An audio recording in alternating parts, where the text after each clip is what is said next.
बुलेटिनच्या सुरुवातीला महत्त्वाची बातमी नाशिकमधून। लोकसभेचे अध्यक्ष ओम बिर्ला यांचे नाशिक विमानतळावर आगमन झाले। अशोका इन्स्टिट्यूटच्या कार्यक्रमाला ओम बिर्ला आज नाशिकमध्ये उपस्थित राहणार आहेत।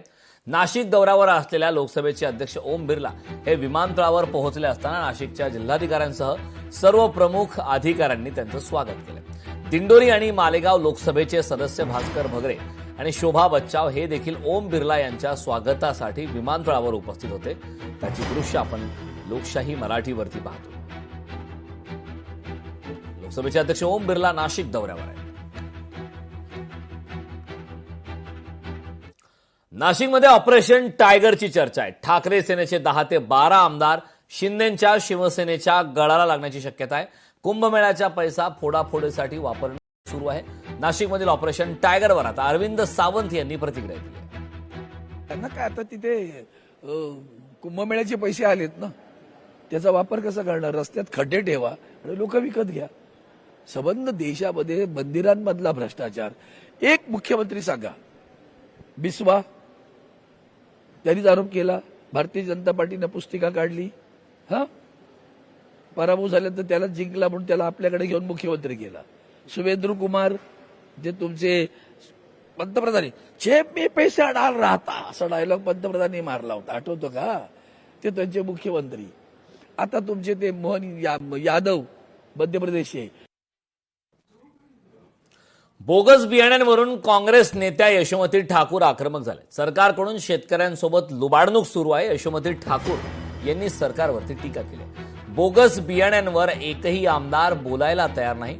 सरकारने गांभीर्यपूर्वक सर्व गोष्टी निकाली काढायला हव्यात, असं यशोमती ठाकूर यांनी म्हटलं।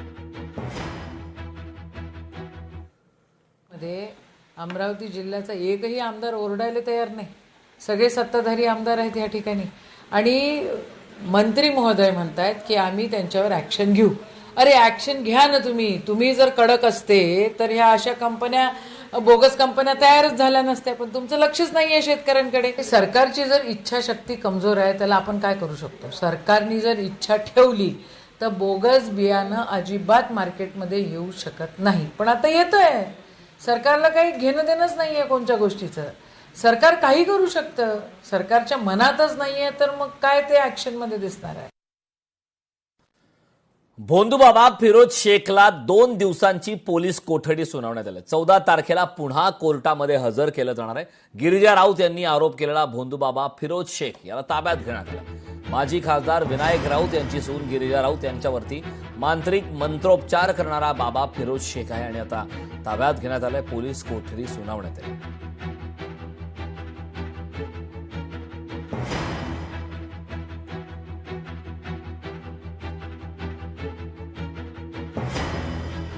चौदा तारखेला पुन्हा एकदा कोर्टात हजर केलं जाणार आहे। महत्वाची अपडेट आता समोर येत आहे। गिरिजा राऊत यांनी आरोप केलेला भोंदूबाबा फिरोज शेखला ताब्यात घेण्यात आलेला आहे। पोलीस कोठडी त्याला सुनावण्यात आली। भोंदूबाबा फिरोज शेखला 2 दिवसांची पोलीस कोठडी सुनावण्यात आलेली आहे। फिरोज शेखला ताब्यात घेतल्यानंतरची आपण हे दृश्य लोकशाही मराठीच्या स्क्रीनवरती पाहतोय।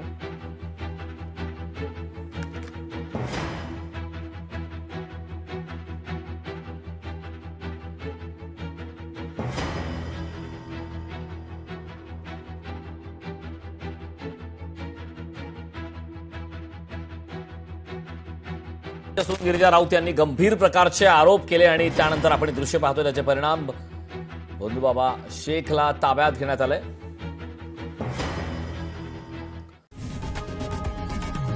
लोकशाही मराठी ऐका, पहा, जागरूक रहा।